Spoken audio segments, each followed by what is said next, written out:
Pertanyaan pertama, kita berikan waktu selama 30 detik.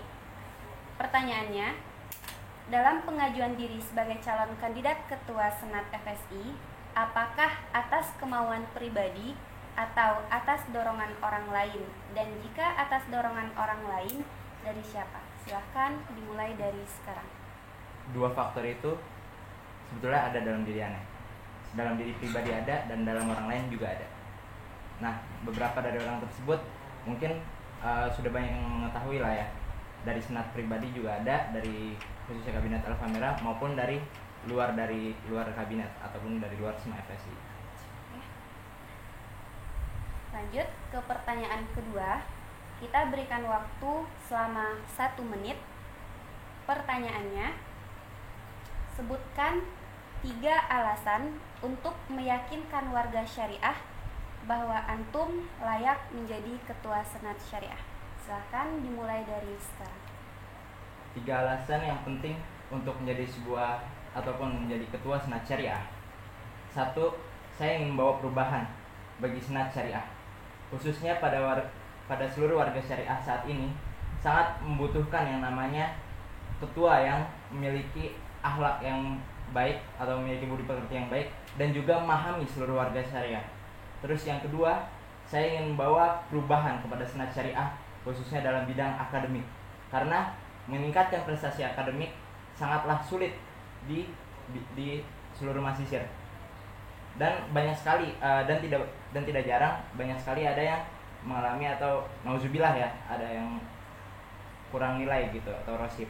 Jadi kita ingin mengangkat kembali motivasi mereka, ingin mengangkat mereka semua, ingin merangkul mereka semua untuk melanjutkan ke tahap selanjutnya ataupun naik ke tingkat selanjutnya. Dan yang ketiga, saya ingin memberikan sebuah guncangan pada Senat Syariah Islamiyah. Oke. Lanjut ke pertanyaan ketiga. Kita berikan waktu selama 2 menit. Pertanyaannya, jika seandainya ada tawaran posisi kepemimpinan yang lebih tinggi dibandingkan dengan ketua Senat saat antum menjabat, apa yang akan antum lakukan atas tawaran tersebut? Silahkan dimulai dari sekarang. Untuk tawaran tersebut, mohon maaf karena saya ingin menyelesaikan amanah tersebut. Dalam artian, di sini ketika kita mendapatkan sebuah amanah, kita harus menyelesaikan dengan baik dan harus bertanggung jawab dengan baik. Ketika kita meninggalkan amanah tersebut karena tawaran lain ataupun jabatan lain yang lebih di atas dari jabatan tersebut, maka itu kita tidak menjalankan amanah dengan baik. Oke. Lanjut ke pertanyaan ketiga. Kita berikan ke pertanyaan keempat, maaf.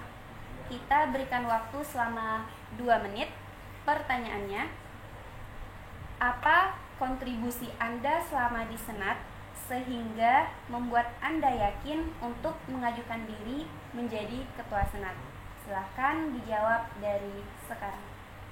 Kontribusi saya untuk Senat, ya salah satunya adalah berkhidmat dalam 1 tahun periode ini bersama kabinet Alfa Merah. Namun jika ada yang menonjol dalam diri saya, itu mungkin hanya orang lain yang lihat. Dan dalam diri saya pribadi, saya bekerja bersama-sama dengan kabinet Alfa Merah dan kita berjuang bersama-sama dari awal sampai akhir. Itulah teamwork of Alfa Merah. Oke. Lanjut ke pertanyaan kelima. Kita berikan waktu 30 detik. Pertanyaannya, selama 3 tahun ke belakang, apakah Senat telah melaksanakan fungsinya secara tepat atau belum? Silahkan dijawab dari sekarang. Dari pandangan saya pribadi, selama 1 tahun ke belakang ini mungkin banyak sekali hal yang perlu diperhatikan oleh Senat. Salah satunya adalah prestasi ataupun akademik mahasiswa. Jadi mungkin itu yang harus kita benahi, dan juga pemasukan ataupun badan usaha milik organisasi itu perlu kita buat, kita bentuk. Nah, dari situlah pendapatan ataupun pemasukan Senat bisa kita raih. Oke. Selanjutnya, pertanyaan ke-6. Kita beri waktu selama 2 menit. Pertanyaannya, hal apa yang menurut Anda masih kurang dan belum diwujudkan oleh Senat untuk diwujudkan tahun ini? Silahkan dijawab dari sekarang. Yang kurang dari senat, ya mungkin Ana belum melihat secara keseluruhan karena pribadi Ana masih baru.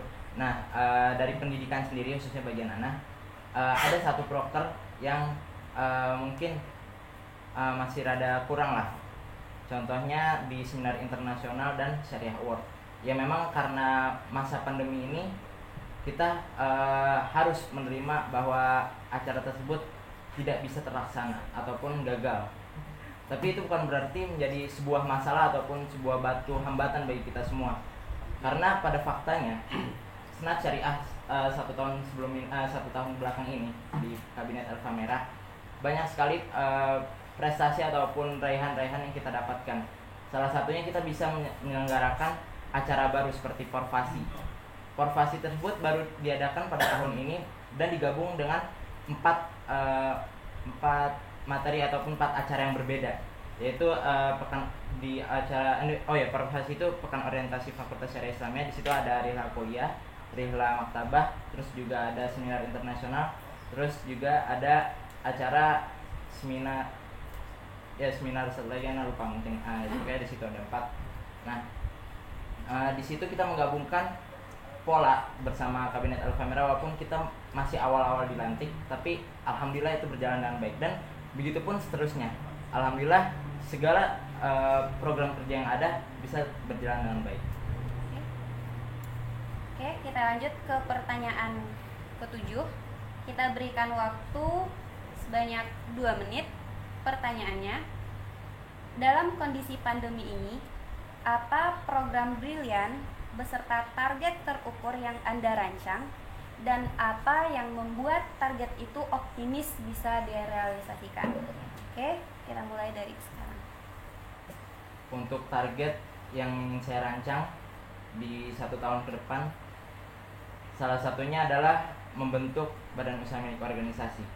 Mungkin di sini banyak sekali orang yang menanyakan konsep yang ingin saya buat ataupun yang akan saya rancang. Nah, BUMO yang akan saya bentuk ini itu akan terbentuk dari tim-tim khusus ataupun orang-orang yang akan terpilih dari setiap divisi. Jadi kita tidak perlu menambahkan divisi-divisi lainnya seperti kaderisasi pendidikan ataupun lainnya ataupun kementerian gitu. Kita bisa menambahkan sebuah tim, tapi diambil seperti kayak kemarin waktu tim bikin buku kuliah. Di situ ada tim khususnya, jadi kita pilih dari orang-orang yang mungkin memang memiliki kompetensi dalam BUMO tersebut. Jadi kita akan merangkulnya dan terus membawa rancangan BUMO tersebut agar menjadi efisien. Walaupun emang pada awalnya menjadi perintis itu sangatlah berat, namun apa salahnya jika kita mencoba. Dari awal kita mencoba, lama-lama akan terbiasa, dan setelah terbiasa insya Allah kita akan meraih hasilnya. Nah, itu salah satu dari rancangan program kerja. Terus abis itu ada program kerja unggulan lainnya adalah literasi dan kajian senat syariah. Di sini literasi ini memang terkenal dengan seperti kutu buku. Namun di sini kita lebih modernisasikan literasi tersebut.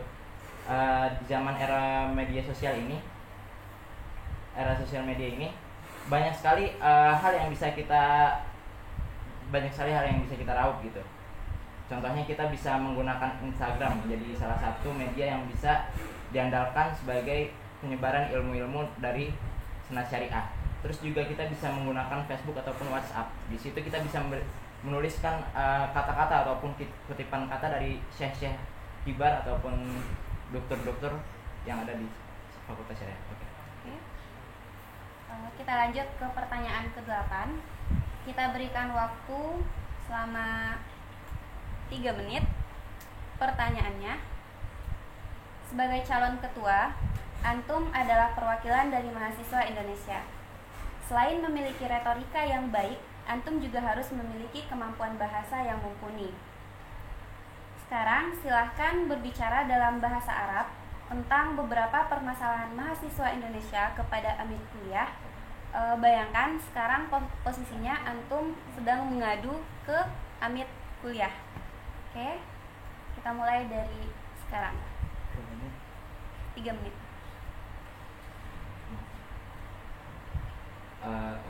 Lo sama ya gitu mungkin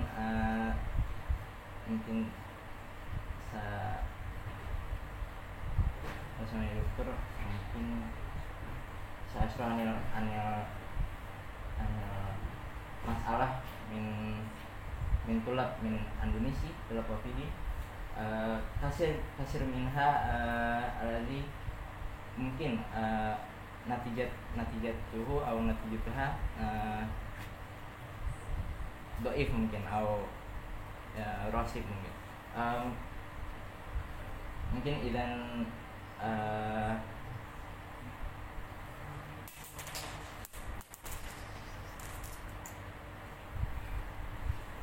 belum terus. Oke, salam. Oke, kita lanjut ke pertanyaan terakhir. Kita beri waktu selama 2 menit. Pertanyaannya, jelaskan karakter kepemimpinan 3 periode kepengurusan SEMA FSI ke belakang dan apa yang Anda pelajari dari mereka. Silahkan dijawab dari sekarang. 3 karakter kepemimpinan. Boleh diulang tadi pertanyaannya? Oke, kita ulang pertanyaannya terakhir. Jelaskan karakter kepemimpinan 3 periode kepengurusan SEMA FSI ke belakang dan apa yang Anda pelajari dari mereka. Silakan dijawab dari sekarang. Untuk 3 karakter ataupun 3 karakter kepemimpinan tersebut mungkin Anda belum melihat jelas ya dari 3 tahun sebelumnya. Yang Anda lihat cuma dari satu tahun ke belakang, yaitu Bang Ubed. Beliau sangatlah ramah, terus abis itu konsisten gitu ketika mengerjakan sebuah target. Beliau memberikan aba-aba ataupun arahan kepada kita semua untuk tetap berjalan pada target yang kita usungkan ini. Nah, itu salah satu yang menjadi karakter kuat Bang Ubed tersebut. Nah, mungkin kalau dari sebelumnya kayak Bang Kevin dan juga Bang Faisal, Ana belum melihat sama sekali karakter ini. Oke, untuk sesi terakhir kita bakal berikan antum kesempatan selama 1 menit untuk mengajak warga syariah dan meyakinkan mereka untuk mantap dalam memilih antum. Silakan, kita mulai dari sekarang. Oke, untuk seluruh warga syariah, jangan lupa tanggal 12 Agustus nanti pilih Ana Muhammad Faiz Ramadan, pasangan calon urut nomor 2. Terus jangan lupa langsung isi di Google Form-nya online ya? Di online. Jadi pilih Ana sebanyak-banyaknya, insya Allah kita bisa membawa SEMA FSI lebih baik lagi di masa mendatang. Amin. Syukran, terima kasih.